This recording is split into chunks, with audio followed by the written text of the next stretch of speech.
Hello everyone, welcome to global affairs. आज हम discuss करेंगे one nation one subscription scheme के बारे में। पहली बात यह है कि इसका ज़रूरत क्या है।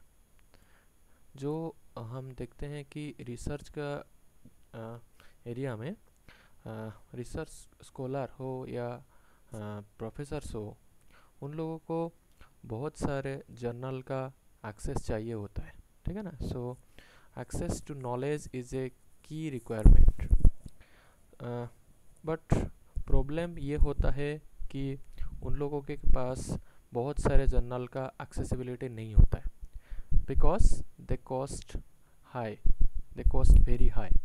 So to avoid that, government is launching a new scheme, that is one nation one subscription। तो इसका ज़रूरत ये है कि हमको नया आइडिया या नया नॉलेज इसके थ्रू मिल सकता है, और बहुत सारे ऐसे आइडियाज़ है जो रीडिस्कवर होके आपको फिर से डुप्लीकेट फॉर्म में मिल जाते हैं। So to avoid that, one nation one subscription is important. Then we'll see how this scheme is a solution to the previous schemes. Now we can see here, these are some of the challenges that was faced in the previous times. यहाँ पे आप देख सकते हैं कि जो subscription cost होता है वो बहुत ज़्यादा होता है, ठीक है ना। It's nearly 1500 crores in the year of 2017-18। इसको ओवरकम करने के लिए वन नेशन वन सब्सक्रिप्शन एक बहुत अच्छा स्कीम हो सकता है, because it will cost lesser. Now one more important thing is the duplication of journals. The duplication of journals among different consortia at different pricing. So that is also can be solved by uniform pricing of journals. One more thing, you know that research papers जहाँ पे publish होते हैं वहाँ पे दो type का आपका journal होता है। एक है आपका सब्सक्रिप्शन बेस्ड जर्नल, और दूसरा होता है कि ओपन एक्सेस जर्नल, जिसको आप ऐसे भी बोल सकते हैं कि ओपन एक्सेस जर्नल में जो पब्लिश करते हैं उनको कुछ प्राइस देना होता है। So that price is known as article processing charges, APC। सो यहाँ पे ONOS, जिसको वन नेशन वन सब्सक्रिप्शन हम बोलते हैं, यहाँ पे central APC fund and discount on APC fund available होते हैं। सरकार इसमें आपको कुछ डिस्काउंट देगा, तो जिसके द्वारा आर्टिकल प्रोसेसिंग चार्जेस का कॉस्ट भी कम होता होगा, ठीक है। Now will see what is one nation one subscription is exactly. So November 25, 2024 में कैबिनेट में ये स्कीम को अप्रूवल किया। आप जैसे देख सकते हैं उसका बजट है nearly 6000 crore for the year of 2025, 26 and 27। तो इसका एम है या ऑब्जेक्टिव है कि it will give fully digitally process और fully digitally access of all major publishers that is publishing different journals through this scheme।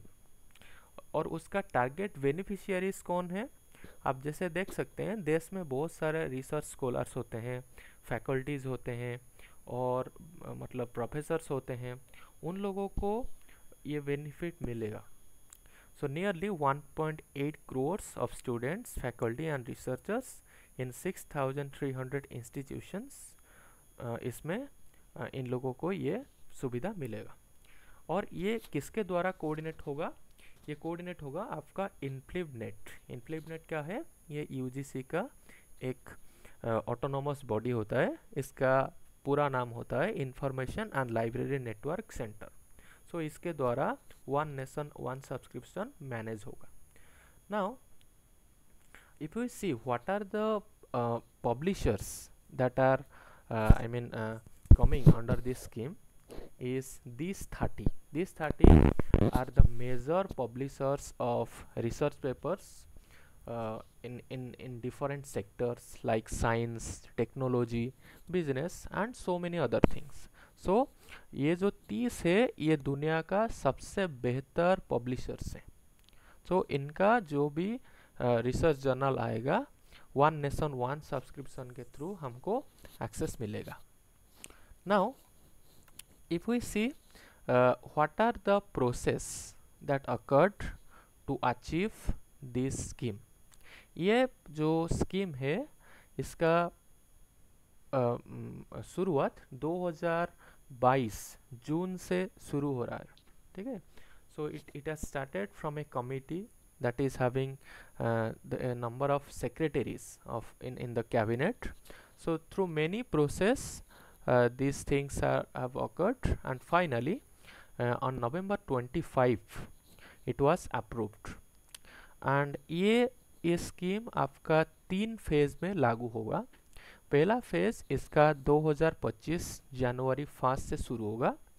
सो हम देखेंगे ये क्यों न्यूज़ पे है और इसका डिफरेंट फेजेस कैसे लागू होगा. आप जैसे देख सकते हैं 10 दिसंबर 2024 को एक प्रेस कॉन्फ्रेंस हुआ था जिसमें office of the principal scientific advisor कुछ इश्यूज के बारे में प्रेस को एड्रेस किए थे. सो आप जैसे यहाँ पे देख सकते हैं ये प्रिंट का एक आर्टिकल है जिसमें मेंशन है कि नियरली 6000 या 6000 से ज़्यादा इंस्टीट्यूट्स को 1 जनवरी 2025 से 13,000 से ज़्यादा जर्नल को एक्सेस मिलेगा.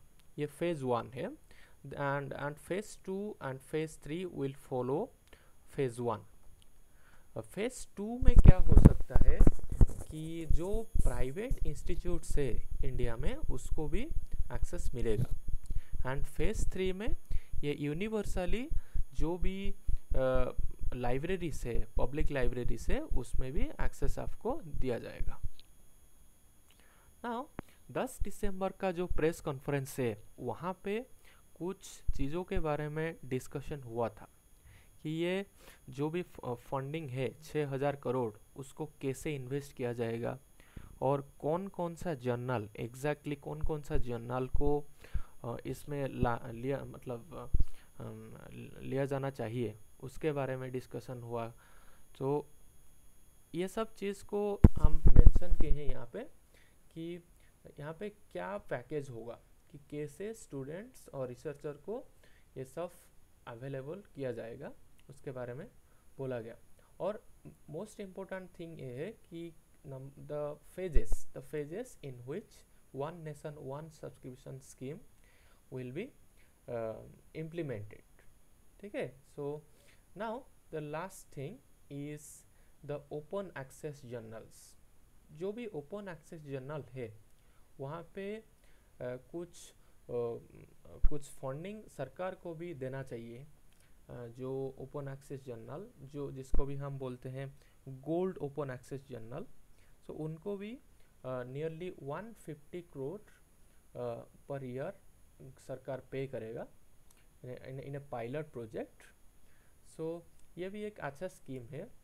Now the another important thing is we should encourage our publishers to go through the domestic publishers. Now